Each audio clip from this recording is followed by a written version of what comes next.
Bugonia is the cinematic equivalent of a Michelin-starred chef serving you a flawlessly plated bowl of lukewarm oatmeal. It's gorgeous to look at, technically impeccable, and somehow leaving you wondering if you've just been artfully trolled. Yorgos Lanthimos has remade a South Korean cult film and called it Bugonia, which sounds like a rash you'd get from dodgy shellfish. The plot: two conspiracy nuts kidnap a pharmaceutical CEO because they think she's an alien bent on planetary destruction. It's shot in 35mm VistaVision. It looks absolutely fucking stunning and somehow manages to be technically flawless and narratively baffling. Emma Stone plays a captive CEO. Jesse Plemons and Aidan Delbus play the kidnappers, and Lanthimos directs with the usual detached absurdism. The film cost 50 million quid and clocks in at just under 2 hours, so naturally,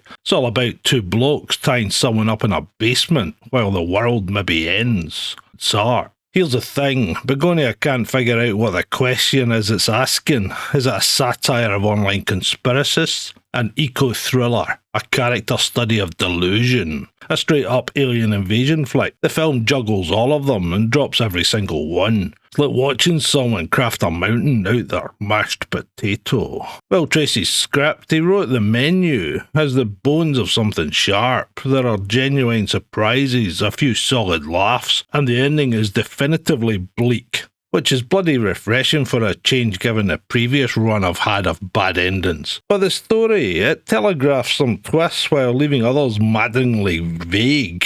And by the end, you've got a very clear answer to a question you're not sure was ever asked.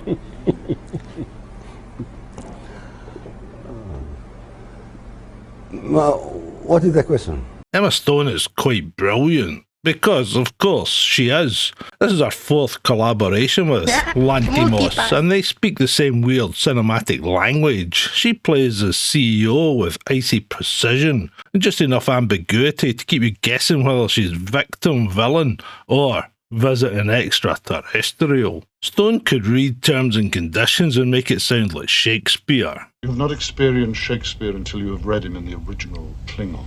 Jesse Plemons, though, he's playing a character who's supposed to be unhinged, magnetic, a live wire threat, and he's fine, competent. But competence isn't charisma. The film desperately needs two leads with Stone's energy, and it's only got one. Plemons and Delbus are meant to carry the manic menace of Clooney and Tarantino in From Dusk Till Dawn, but they land closer to the Timu version. They're present, functional, but lacking the spark that would elevate this mess into something electric. And the cinematography, oh my god, Robbie Ryan's VistaVision cinematography is so immaculate, so perfectly composed that it becomes the story. Every frame is sharp yet dreamlike. Colours pop without feeling artificial, and you can actually see what's happening in the dark scenes, rather than hen's teeth these days. But here's the problem: when your cinematography is doing all the work your narrative should be doing, and then the story stumbles, the visuals can't save it. It's like hiring a world-class orchestra to accompany a didgeridoo. Technically flawless, fundamentally mismatched. The production design is equally meticulous. Clinical corporate sterility meets grimy DIY conspiracy layer aesthetic. The sound and score, well, functional, atmospheric, forgettable. It does its job without ever announcing itself, which is either restraint or invisibility. It depends on how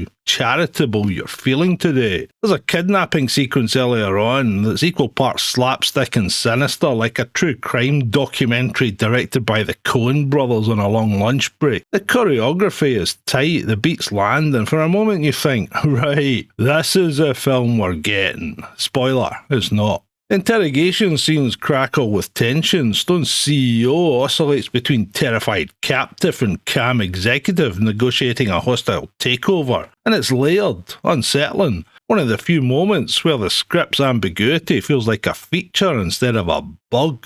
Oh, see what I did there? And the ending, no spoilers, but completely reframes the previous 110 minutes in ways that are genuinely bold. It's the only moment the film truly commits to an idea, and it's either profound or a beautifully executed con. Either way, it's memorable, which is more than a squishy middle act manages. The film is called Bugonia, a classical Greek term for spontaneous generation, bees supposedly born from the carcass of a cow, theoretically rich, transformation, rebirth, creation from decay, except the film never actually earns that metaphor. It's just sitting there in the margins, waving frantically, while the narrative fumbles underneath. It's like naming your cat Schrodinger, and then just feeding it normally and never keeping it in a box. Missed opportunity. Bugonia is a frustratingly well-made film that never decides what it wants to say, so it says everything and nothing with equal conviction. Lanthimos has proven that technical mastery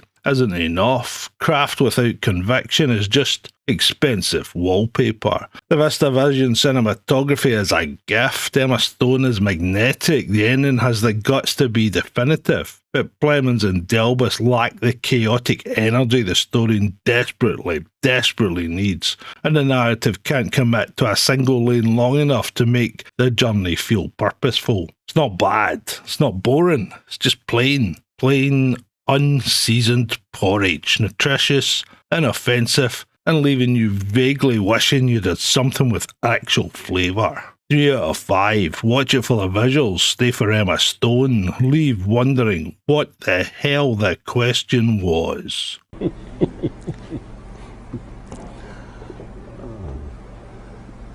Well, what is the question? I'm great.